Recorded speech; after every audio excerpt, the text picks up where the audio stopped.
I'm going to tell you a story about my cousin Oran. This is my cousin who's had blue-collar jobs. He didn't go to college. He was in Israel. He was in the army. But he wants to start an online business. He wants to create that side hustle. And he's got no real idea. So how do you go from no idea to actually making money? His ideas were reading a lot of online blogs, watching webinars. So he was seeing that a lot of people are making money in Amazon.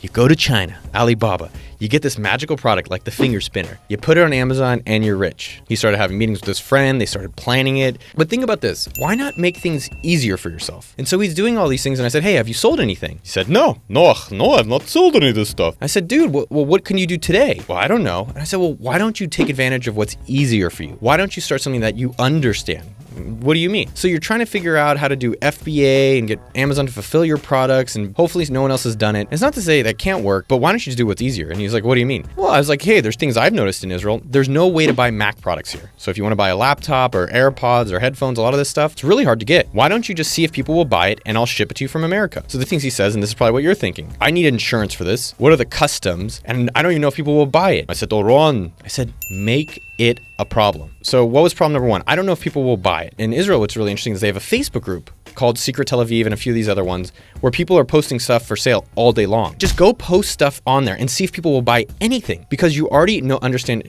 Israel. You speak Hebrew. You understand the Jews and the negotiating that we love to do. So go see if people will buy anything. And guess what? If they don't, then you can already ignore it and make it a problem. So I'll ship you a few, and then, hey, guess what? Let's make it a problem and actually, all right, well, I have all these laptops. How do I get them here? Now let's solve that. But a lot of people is they say, all right, well, I need to see if I can get all the logistics stuff figured out and then go start an actual business. And that's why he still hasn't done anything yet. What is in Israel or around him that he knows well that maybe is hard to get in America?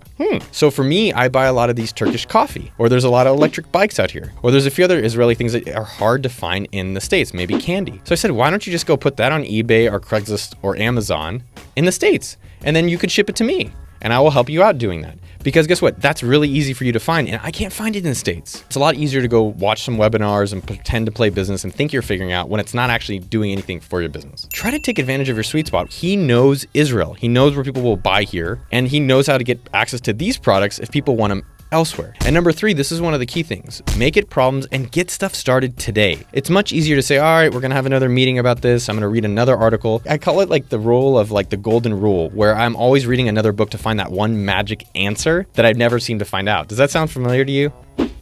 It never is. So the thing that I really encourage him is start it now, see what problems you're going to have or what does work and what doesn't work. And I encourage any of you, if you want to start a business, just go sell your stuff that you have extra. If you have a glass at home, sell that. If you have dongles, whatever the hell it is, headphones, I don't care. The ultimate thing with all of this is that how are you going to evolve? Because he's like, well, I don't want to be a laptop salesperson. You know, for him, more importantly than anything, he wants to start a side business. What your business will become is not what you started at. So don't worry about that. Start selling that stuff now and you will evolve. You'll realize, you know, just like Scott Volker, he started selling like photography things like these projectors on eBay. And that's led him to create a podcast and YouTube and a successful company teaching people how he actually did that. And that is how I helped my cousin from Israel start his business. So hopefully I'll get an update on it that I can share with you.